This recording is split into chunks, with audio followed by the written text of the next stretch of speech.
کہ سن 47 میں یہ قائم ہوا ہے اور پورے 9 مہینے بعد 14 اگست اور 13 مئی 14 اگست سن 47 اور 13 مئی سن 48 پورے 9 مہینے بعد اسرائیل عالم وجود میں آ گیا۔ اللہ تعالیٰ نے اس عالمی بیماری، اس کے لیے جو علاج ہے وہ پہلے پیدا کیا ہے۔ جیسے کہ حدیث میں آتا ہے ما انزل اللہ من دائن الا انزل لہ دوان، اللہ تعالیٰ نے کوئی بیماری ایسی نہیں اتاری کہ جس کا علاج بھی نہ اتار دیا ہو۔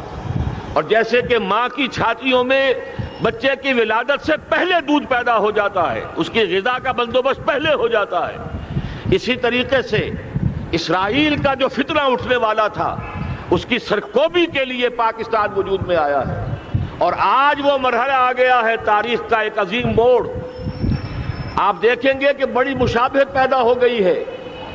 ایک طرف بظاہر امریکہ کی مرضی کے خلاف اسرائیلی وزیر اعظم نتن یاہو وہ بڑا ایک غرور کا اور بڑے تکبر کا مظاہرہ کر رہا ہے، اور وہ پورا پیس پروسیس جس پر نہ معلوم کتنا وقت صرف ہوا تھا، کتنی محنتیں ہوئی تھیں، کتنے راؤنڈز آف ٹاکس ہوئے تھے، کبھی واشنگٹن میں ہوئے، کبھی اوسلو طرز کا کوئی معاہدہ ہوا ہے، کبھی پھر اور اس کے بعد پیشی ہوئی تھی میڈرڈ کے اندر بھی، لیکن وہ سارا پیس پروسیس جو ہے اس کی دھجیاں کر رہا ہے۔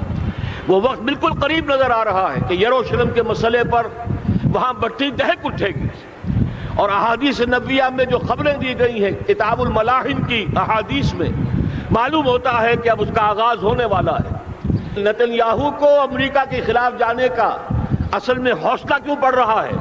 اس لیے کہ اسے معلوم ہے کہ فرنگ کی رگیں جہاں پنجہ یہود میں ہے، چاہے کلنٹن ہو یا کلنٹن کا باپ ہو، یہودی لابی وہاں کی اتنی مضبوط ہے، کانگریس میں اور سینٹ میں ان کا اتنا اثر ہے کہ کوئی بھی وہاں شخص بڑے سے بڑا طاقتور اور بڑے سے بڑا اختیارات کا حامل اسرائیل کی مرضی کے خلاف نہیں جا سکتا۔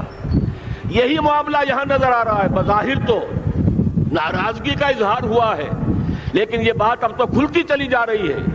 حقیقت یہ ہے کہ یہود اور ہنود کا بڑا گہرا لنک قائم ہو چکا ہے، اور یہ بھٹیاں اب دونوں طرف دہکیں گی۔ میں اس سے پہلے بارہا کہہ چکا ہوں، ملت اسلامیہ تقریباً 150 کروڑ افراد پر مشتمل ہے، لیکن اس میں سے تقریباً 20 کروڑ عرب ہیں۔ ان کو اللہ نے خصوصی فضیلت دی تھی، یہ تھے کہ جن کی زبان میں قرآن نازل ہوا، خود محمد عربی صلی اللہ علیہ وسلم عرب تھے، انہیں جو فضیلت عطا کی تھی، لیکن بدقسمتی سے اس دور میں آ کر بھی انہوں نے آزادی حاصل کرنے کے بعد بھی اپنا قبلہ درست نہیں کیا۔ کسی نے ماسکو کی طرف رخ کیا، کسی نے واشنگٹن کا رخ کیا، اللہ اور اس کے رسول کی طرف رخ نہیں ہوا۔ واقعہ یہ ہے کہ مجرم ہیں، دوسرے بڑے مجرم 150 کروڑ میں سے 10% یہ 15 کروڑ مسلمان ہیں۔ حالیہ جو سینسس ہمارا ہوا ہے اس کے بعد اندازہ ہو رہا ہے کہ یہاں کی آبادی 15 کروڑ ہو چکی ہے۔ 10% امت مسلمہ کا مسلمانان پاکستان ہے، اور یہ اس اعتبار سے کہ اسلام کے نام پر ملک بنا کر نصف صدی گزار چکے، لیکن یہاں پر اسلام کا بول بالا نہیں ہوا، کتاب و سنت کی بالا دستی کر اعلان نہیں ہوا۔ دستور میں ساری اسلامی دفعات موجود، لیکن اس کے ساتھ ہی ایسے خلا موجود، چور دروازے موجود کہ کوئی دفعہ بھی مؤثر نہیں ہے۔ یہ منافقت کا پلندہ لے کر ہم چل رہے ہیں اس دستور کو، اس دستور مملکت پاکستان کو۔ لہذا واقعہ یہ ہے کہ یہ بھٹی جو ہے اب ہماری آزمائش کے لیے آگ آد ابراہیم ہے، نمرود ہے، کیا کسی کو پھر کسی کا امتحان مقصود ہے؟ اور جس اپلائی ہو رہے ہیں ایک خطرہ پیدا ہو چکا ہے۔ واقعہ یہ ہے کہ کوئی کرائسس ہو، کوئی خطرہ ہو، کوئی اندیشہ ہو تو قوم جاگ جایا کرتی ہے، اور اس کے بعد حقیقت یہ ہے اگر ہم نے جرأت کر لی، اور مجھے یقین ہے کہ ہو جائے گا، کچھ لیت و لال ہے، کچھ تاخیر ہے، حکومت کے کچھ اعلانات دو طرفہ سے بھی آ جاتے ہیں، لیکن مجھے یقین ہے یہ دھماکہ ہوگا، یہ مشیت اذنی ہے، یہ شدنی امر ہے، یہ ہوگا۔ اور اس کے بعد یقیناً اس آیت مبارکہ کا دوسرا لفظ ہم پر منطبق ہوگا، وَلَنَبْلُوَنَّكُمْ بِشَيْءٍ مِّنَ الْخَوْفِ وَالْجُوعِ۔ یہاں دوسرا لفظ بھوک کا لفظ ہے. ہم پر سختیاں آئیں گی یقیناً. الکفر ملت واحدہ، پوری دنیا امریکہ کی زیر سرپرستی ہمارے خلاف کھڑی ہوگی، ہمارے اوپر پابندیاں لگیں گی، لیکن شاید ہمارے جذبہ ایمانی کو بیدار کرنے کے لیے اللہ تعالیٰ اسی کو ذریعہ بنا دے، اور پھر اس کے ذریعے سے پورے عالم اسلام میں عوامی سطح پر جو ہمدردی پیدا ہوگی پاکستان کے ساتھ، اس کے آثار شروع ہو گئے ہیں. کبھی قطر کی طرف سے خبر آ رہی ہے، کبھی الاحرام کا جو ہے وہاں بات سامنے آ رہی ہے. معلوم ہو رہا ہے کہ جو بھی پبلک اوپینین ہے پورے عالم اسلام میں، اس کی وجہ کیا ہے؟ میں نے اپنے پچھلے جمعے کے خطاب میں عرض کیا تھا کہ جیسے پاکستان سلطنت خداداد پاکستان ہے، ایسے ہی اس کی ایٹمی صلاحیت یہ بھی خداداد ہے. اللہ نے چھپر پھاڑ کر ہمیں دی ہے. ایسا نہیں تھا کہ ہم نے لیبارٹریاں بنائی ہوں، ہمارے سینکڑوں اور ہزاروں سائنسدان ریسرچ میں لگے ہوئے ہوں. نہیں، اچانک اللہ تعالیٰ کی طرف سے ہمیں ایک نعمت غیر مترقبہ عطا ہو گئی ڈاکٹر عبدالقدیر کی شکل میں. پھر نہ معلوم کس کس ذریعے سے اس پروگرام کو آگے بڑھانے کے لیے جن پرزوں کی ضرورت تھی، کس کس ذریعے سے وہ پرزے یہاں پہنچے ہیں. یہ بھی خالص خداداد صلاحیت ہے، اور اس کو سمجھ لینا چاہیے کہ یہ ہمارے لیے ایک فرض کفایہ کے درجے میں ہے پوری امت مسلمہ کی طرف سے. اس کی وجہ کیا ہے؟ پورے عالم اسلام میں کہیں اور یہ صلاحیت موجود نہیں. کچھ ایٹمی دانت نکلنے کا امکان پیدا ہوا تھا عراق میں. آپ کو معلوم ہے کئی سال پہلے اسرائیل کے جیٹس آئے اور اس کی ایٹمی تنصیبات کو تہس نہس کر کے چلے گئے. اس کے بعد جو کچھ ہوا ہے خلیج کی جنگ میں، اس کا اگلا پچھلا کھایا پیا سارا اگلوا دیا، اور اس کے لیے جو پابندیاں ہیں شدید سے شدید تر ابھی تک چلی آ رہی ہیں. تو اچھی طرح سمجھ لیجئے کہ پورے عالم اسلام میں صرف ایک پاکستان ہے. پوری دنیا میں صرف ایک ملک ہے جو اسلام کے نام پر بنا. پورے عالم اسلام میں صرف ایک ملک ہے جس کے پاس ایٹمی استعداد ہے. ان دونوں چیزوں کو سامنے رکھیے تو پھر مشیت ازدی میں مختلف چیزیں جو اللہ تعالیٰ کی اس تدبیر کے اندر موجود ہیں، اس کی کچھ نہ کچھ کڑیاں جو ہے ملتی نظر آتی ہیں. لہذا اگر یہ معاملہ ہو جاتا ہے تو یقیناً اگرچہ سختی آئے گی، وَلَنَبْلُوَنَّكُمْ بِشَيْءٍ مِّنَ الْخَوْفِ وَالْجُوعِ، لیکن ایک تو یہ کہ اس قوم کے اندر سے انشاءاللہ جذبہ ایمانی برآمد ہوگا، اس قوم کے اندر سے ایثار اور قربانی کے جذبات برآمد ہوں گے، پورے عالم اسلام کی اخلاقی سپورٹ اسے حاصل ہوگی. اور میں یہ سمجھتا ہوں کہ جیسے نوائے وقت نے بھی بہت اچھا کیا، کل یا پرسوں کے اپنے جو سر وقت پر وہ احادیث شائع کر دی ہیں، جن میں سے دوسری حدیث بڑی معنی خیز ہے. حضور نے فرمایا اصابتان احرزہم اللہ من النار، دو لشکر ایسے ہیں کہ جن کو اللہ تعالیٰ نے جہنم کی آگ سے چھٹکارے کا پروانہ دے دیا. وہ لشکر جو ہیں وہ جہنم کی آگ سے چھٹکارا پا گئے. احرزہم اللہ من النار. وہ دونوں لشکر کون سے ہوں گے؟ اصابت یغزو الہند، ایک وہ کہ جو ہندوستان پر حملہ آور ہوگا، اور دوسرا وہ جو حضرت مسیح علیہ السلام کے ساتھ جبکہ ان کا نزول ہوگا، اور اللہ تعالیٰ ایک مجدد، اس آخری دور کے مجدد کی حیثیت سے حضرت مہدی کو بھی ہمارے درمیان میں سے اٹھائے گا. اور پھر جو آخری فیصلہ کن جنگ ہوگی الملحمۃ العظمیٰ، اس کے لیے یہاں سے فوجیں جائیں گی ان کی مدد کے لیے. اب ان دونوں فوجوں کو ایک حدیث میں جمع کرنے سے اندازہ کر لیجئے کہ اس کا مطلب کیا ہے. یہ علاقہ پاکستان اور اس سے ملحق افغانستان، یہ علاقہ ہے کہ جو اسلام کا گہوارہ پہلے بنے گا.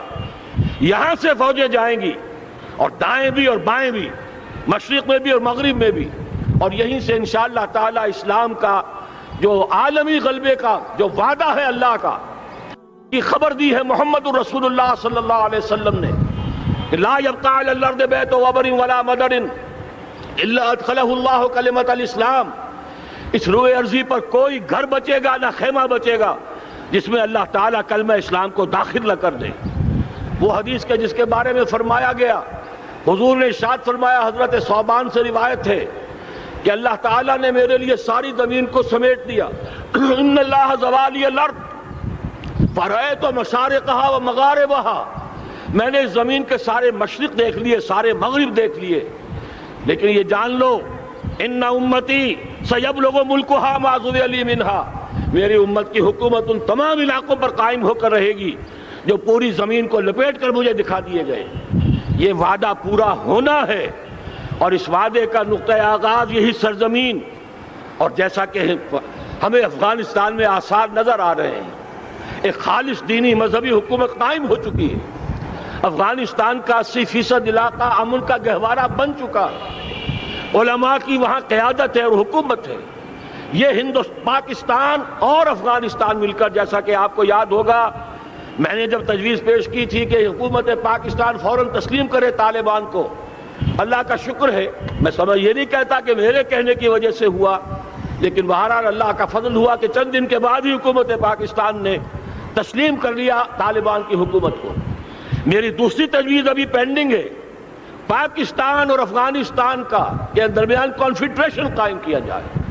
یہ ملک دونوں مل کر واقعتاً، کہ ایک نے واقعتاً 15 لاکھ سے زیادہ جانیں دے کر مرنا سیکھ لیا ہے، اور جو قوم مرنا سیکھ لے اسے کوئی مار نہیں سکتا، اسے کوئی شکست نہیں دے سکتا، اور ایک وہ قوم ہے پاکستان میں کہ جو 400 سال کی تجدیدی مساعی کے اثرات کی امین ہے، یہ اس کا تراث علمی ہے، چاہے وہ تحریک حضرت مجدد الفسانی کی تھی، چاہے وہ علمی تحریک شاہ ولی اللہ کی تھی، چاہے وہ تحریک جہاد سید احمد بریلوی کا تھا، چاہے اور جو بھی رجال عظیم پیدا ہوئے ہیں 14ویں صدی ہجری میں، ان سب کے اثرات یہاں موجود ہیں۔ یہ چیزیں مل کر وہ طاقت بنے گی کہ یہاں سے اسلام پھر پھیلے گا، مشرق کی طرف بھی مغرب کی طرف بھی۔ اصابۃ تغزو الہند و اصابۃ مع عیسیٰ ابن مریم، یہ چیزیں جو ہونی ہیں الحمدللہ میں سمجھتا ہوں کہ اب تیزی کے ساتھ حالات اس رخ پر جا رہے ہیں۔ کہیں فرمایا ان ینصرکم اللہ فلا غالب لکم، اگر اللہ تمہاری مدد کرے تو کوئی تم پر غالب نہیں آ سکتا، وَإِن یخذلکم، اور اگر خدا نہ خواستہ اللہ تعالیٰ ہی اپنی مدد تم سے کھینچ لے، واپس لے لے، سلب کر لے، ان یخذلکم، تمہیں چھوڑ دے، فَمَنْ ذَا الَّذِي يَنصُرُكُم مِّن بَعْدِهِ، تو پھر کون ہے جو تمہاری مدد کر سکے گا؟ اس مرحلے پر سیاسی جماعتیں اپنے جو ان کا مزاج ہے اس کے مطابق چاہتی ہیں کہ کیپٹلائز کریں، پولیٹیکل مفادات حاصل کریں۔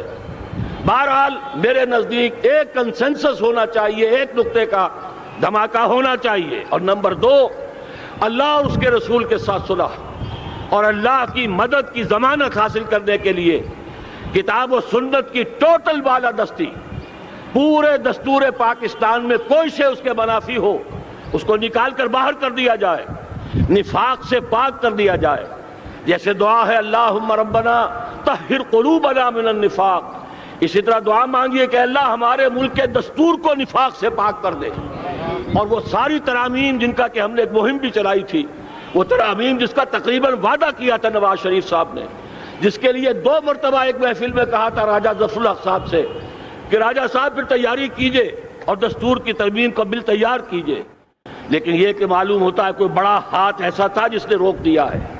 یہی ہاتھ ہے جو آج ہمیں ایٹمی دھماکہ کرنے سے روک رہا ہے۔ ہمیں چاہیے کہ یہ دونوں دھماکے بیک وقت کریں، اور ان دونوں دھماکوں کے بعد پھر چاہے دنیا کی کوئی طاقت ہماری دشمن بن جائے، ہمارے لیے اللہ تعالیٰ کی مدد و نصرت ہوگی۔ وَلَنَبْلُوَنَّكُمْ بِشَيْءٍ مِّنَ الْخَوْفِ وَالْجُوعِ وَنَقْصٍ مِّنَ الْأَمْوَالِ وَالْأَنفُسِ وَالثَّمَرَاتِ وَبَشِّرِ الصَّابِرِينَ الَّذِينَ إِذَا أَصَابَتْهُمْ مُصِيبَةٌ قَالُوا إِنَّا لِلَّهِ وَإِنَّا إِلَيْهِ رَاجِعُونَ۔ تو قوم انشاءاللہ تعالی، میں یہ سوچا کرتا تھا قوم مردہ ہے، بے حس ہو چکی ہے، دین سے عام طور پر بیزاری پیدا ہوتی جا رہی ہے، جو ہمارے دینی قیادت ہے اس سے بھی لوگوں کے اندر مایوسی پیدا ہو رہی ہے۔ کیسے ہوگا؟ میں نے بارہا کہا، جب میں یہ شواہد دیکھتا ہوں جو حدیث میں ہے، جس کی خبریں دی گئی ہیں، 400 سال کی تاریخ دیکھتا ہوں تو مجھے پاکستان کا مستقبل بہت شاندار نظر آتا ہے۔ یہ تو مشیت ایزدی میں کسی بہت اہم رول کو پلے کرنے کے لیے قائم ہوا ہے۔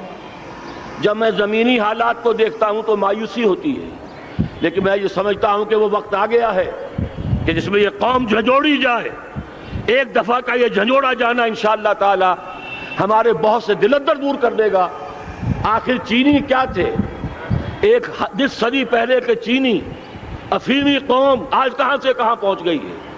ہمارے اندر بھی چاہیے کہ اوپر راکھ ہے، اندر چنگاریاں ہیں، ان چنگاریوں کے بھڑکنے کا وقت آ گیا ہے، اور انشاءاللہ العزیز اسی ایٹمی دھماکے سے اس پورے عمل کا جو ہے آغاز ہو جائے گا، جس سے یہ سرزمین پاکستان اسلام کا گہوارہ بنے، اور پھر یہاں سے پوری دنیا میں اسلام کے غلبے کی جد و جہد کا آغاز کیا جائے۔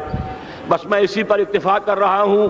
اللہ تعالیٰ سے دعا کرتا ہوں کہ وہ ہمارے حکمرانوں کو، اگر تو کوئی تاخیر ہو رہی ہے انتظامی امور کی وجہ سے، کوئی بات نہیں، بہرحال معاملہ ایک اچانک ہو گیا ہے، لیکن مجھے توقع ہے کہ انشاءاللہ وہ دھماکہ ہوگا اور جلد ہوگا۔